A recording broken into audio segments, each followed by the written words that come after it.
I'm here to talk about success. The first rule of success is to have a vision. You see, if you don't have a vision of where you go, and if you don't have a goal where you go, you drift around and you never end up anywhere. I mean, as you know, I was born in 1947 in Austria after the Second World War. So I was very fortunate that I stumbled onto my vision. And I didn't really like Austria when I grew up. I couldn't wait to get out of there.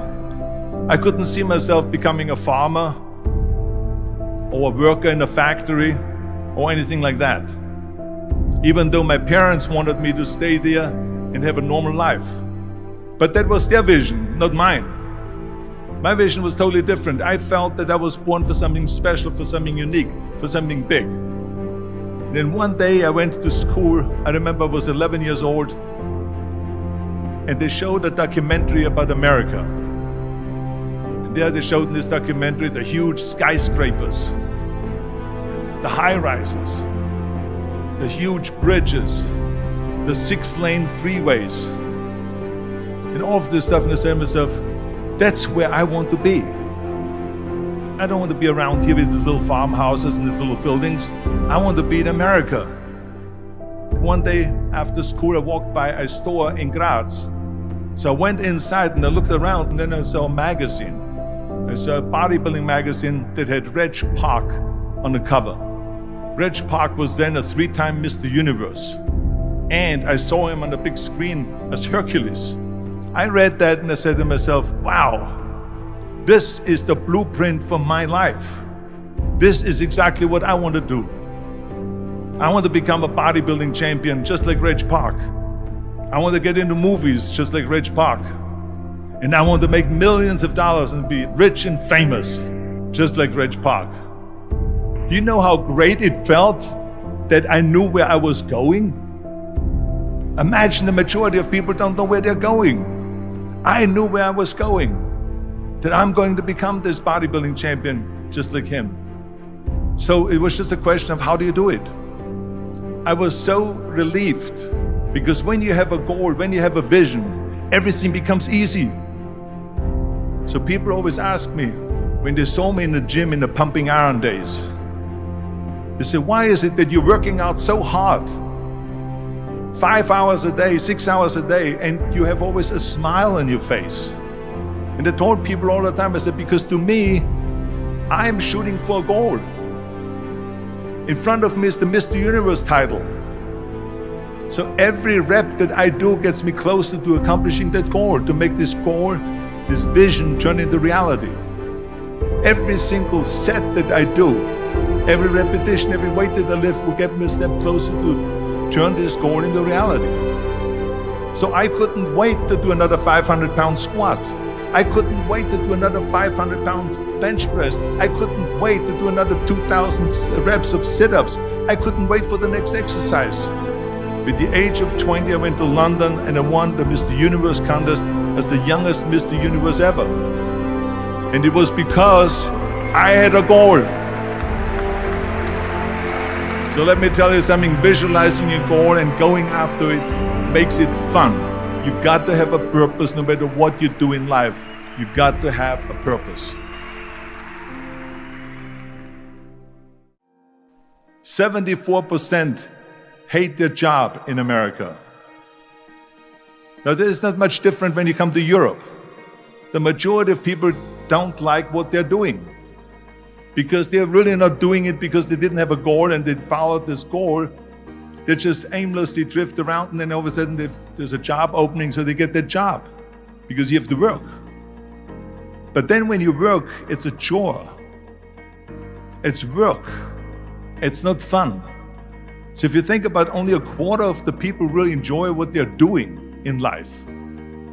That is unbelievable if you think about it. So I felt so blessed that I knew what I was doing.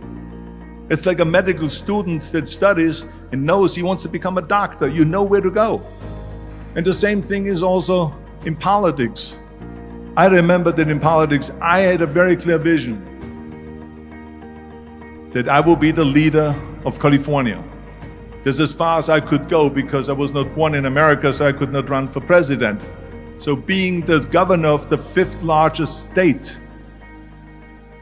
the largest state, the fifth largest economy in the world, was for me really the ultimate title, the ultimate accomplishment in politics. So even though people came up to me and says, why don't you go and run for something smaller, you're never gonna make it. I ran for governor, and then 2 months later I became governor of the state of California. Again, because I had a very clear vision what I'm gonna do with California. So that's rule number one, have a vision. Rule number two is, don't listen to the naysayers. Don't listen to the naysayers.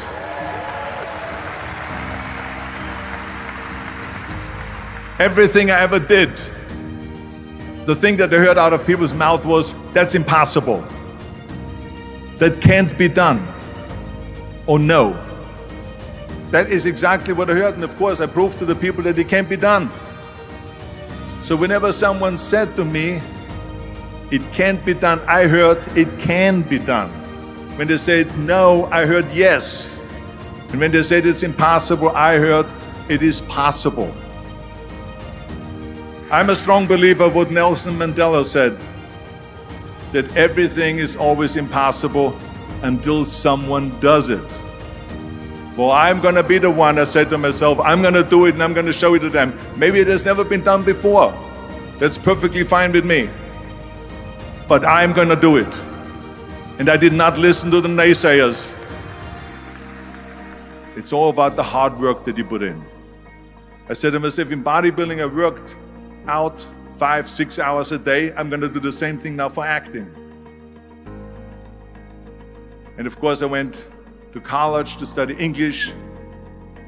I studied the accent removal, acting classes, and all of this stuff, all day long. I worked and I worked and I worked. And within a short period of time, I made one movie called Hercules in New York, which of course went right into the toilet. But it didn't discourage me. I still had the same vision. And then all of a sudden I did Streets of San Francisco. I did Stay Hungry and Pumping Iron and The Villain. And then all of a sudden I was asked by Dino De Laurentiis and by Universal Studio to star in Conan the Barbarian. And after I did Conan the Barbarian, the director at the press conference said to the press, the director was John Milius.